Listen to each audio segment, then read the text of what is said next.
Welcome to Liberty Today. On today's program, Gordon Howie and Stace Nelson uncover the nasty side of South Dakota politics.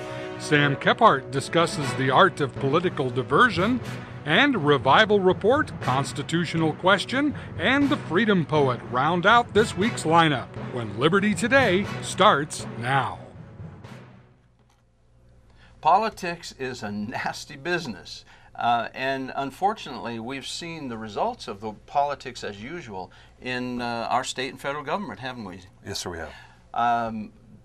My good friend and state representative Stace Nelson is with us in the studio today. And Stace, we've seen the down and dirty in Washington, D.C., but you've already cut your teeth. You've paid your dues in the state, because what many people don't know is that South Dakota politics have been, forgive me, nasty. Yeah. They've thrown you out of committees. They've thrown you out of caucus. And I want to just say, in Stace's defense, it's been because he's been uncompromising on principles. Tell our viewers a little bit about your experience with the establishment. Well, you know, I know we don't have a lot of time, but several years ago, I helped the constituents in Hanson County. The state was trying to help a South Korean dairy plop down in Hanson County on top of my farmers. The state was giving them state lawyers and state employees to assist them, and the folks in Hanson County did not want that. It was going to hurt the local community, and as a result of helping my constituents and opposing that, I was taken off the Ag Committee.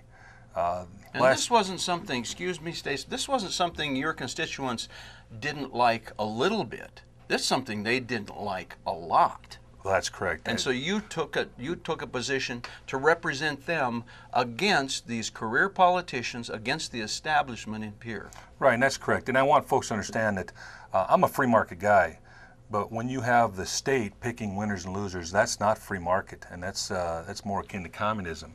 And when they try and do that to the folks I love in my own community, you know, I didn't run because I needed a title or I was bored. I ran and offered to serve because I do believe that the folks are what matter. And when I saw my own state using these folks' tax dollars against their best interests, I had a duty to represent them and fight as hard as we could. And we beat the state, we beat the governor, and they tucked tail and ran. And that dairy is not going to be built in Hanson County. And the folks there are happy with the victory they got. Now, I want to just insert here, Stace, you are a pro-ag guy, aren't you? That's correct. And you're a pro-free market guy. That's correct. But when you have the government picking winners and losers, that's not free market.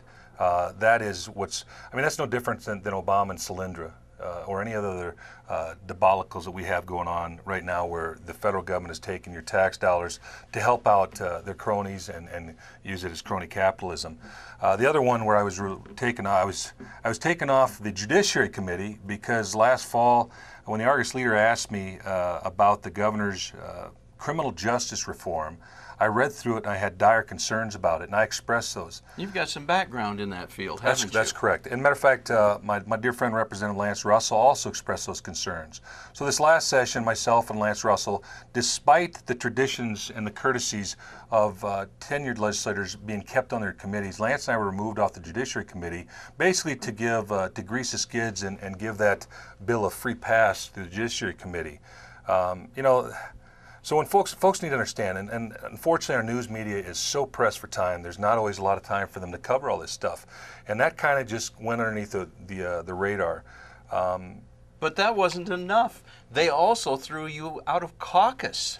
Well, they didn't really throw Lance and I out of the caucus.